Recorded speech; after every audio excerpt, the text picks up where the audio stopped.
Kai jaunoji Kėžių kaimo gyventoja Ingrida Kraštytė mokėsi pardavėjo ir prekių žinovo profesijos Kupiškio miesto žemės ūkio mokykloje, toje pačioje mokykloje ir statybininkų mokėsi vaikinas Usūrinis, kurio pati Ingrida tikrai nemėgo, bet kartu ir galėjo vis išgirsti apie jį kokių nors žinių, naujienų.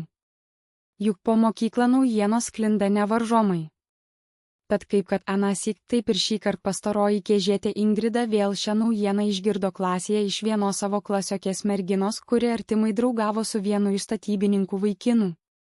Buvo vienas sykį profkėje statybininkams praktinė tinkavimo pamoka, tada Ingridos nekenčiamasis mokinys Usūrinis su savo klase mokėsi tinkuoti, pasiliko jis kabinete net ir per pertrauką, nes norėjo kuo geriau savo užduotį atlikti.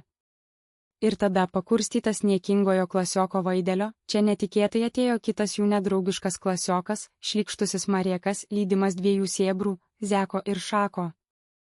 Mariekas iškart užsipuolė Usūrinį, puolė jį stumdyti ir mušti, bei vis grasino jam, nes buvo labai nepatenkintas tuo, kad Usūrinis artimai draugauja su virėjų mokinė Vilma ir norėjo, kad jie tuojau pat išsiskirtų, kaip pats Mariekas ir reikalavo. Šlykštusis Mariekas buvo tikrai nemalonus tipas, visada ir su visais agresyvus, laikė save vierchu ir pastoviai rūkė cigaretės.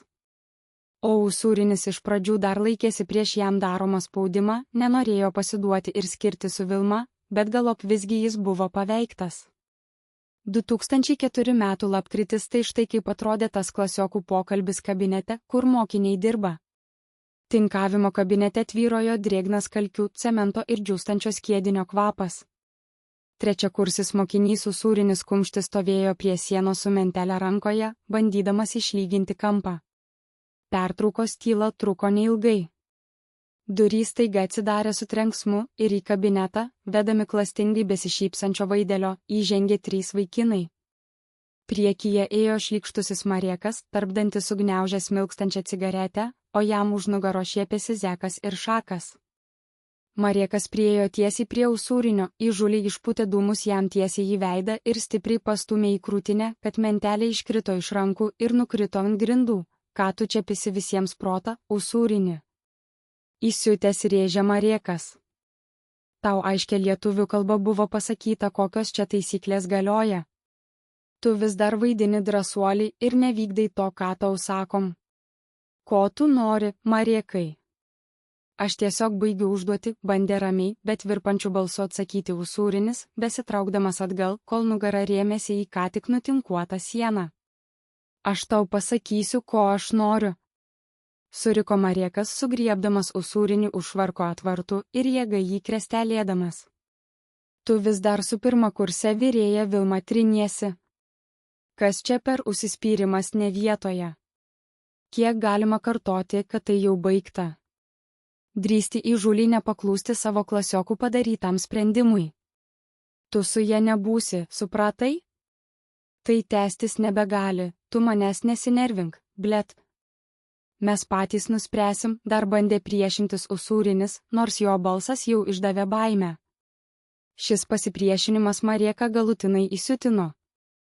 Kurį laiką buvęs nuošalyje kitų jo klasiokų, norinčių to, kad trečiakursis ir pirmakursė tučtuojau išsiskirtų, klasės chuliganas Mariekas irgi pagaliau aktyviai perėjo į pusę tų, kurie be jokių užuolankų ir nuolaidų daro Usūriniui kuo stipriausią savo spaudimą, nepaliekant jokios galimybės rinktis nesiūlomąjį, o kitą kelią. Jis paleido švarką ir staigiu, stipriu kumščio smūgiu smogė Usūriniui į pilvą. Usūrinis susigūžė iš skausmo, o Mariekas iškart pridėjo dar vieną smūgį delnu per veidą, nuo kurio vaikinas prarado pusiausvyrą ir nuslydo sieną žemyn, išsivoliodamas šlapiame tinke. Zekas ir Šakas, stebėdami šį vaizdą, pradėjo garsiai žvengti ir tyčiotis.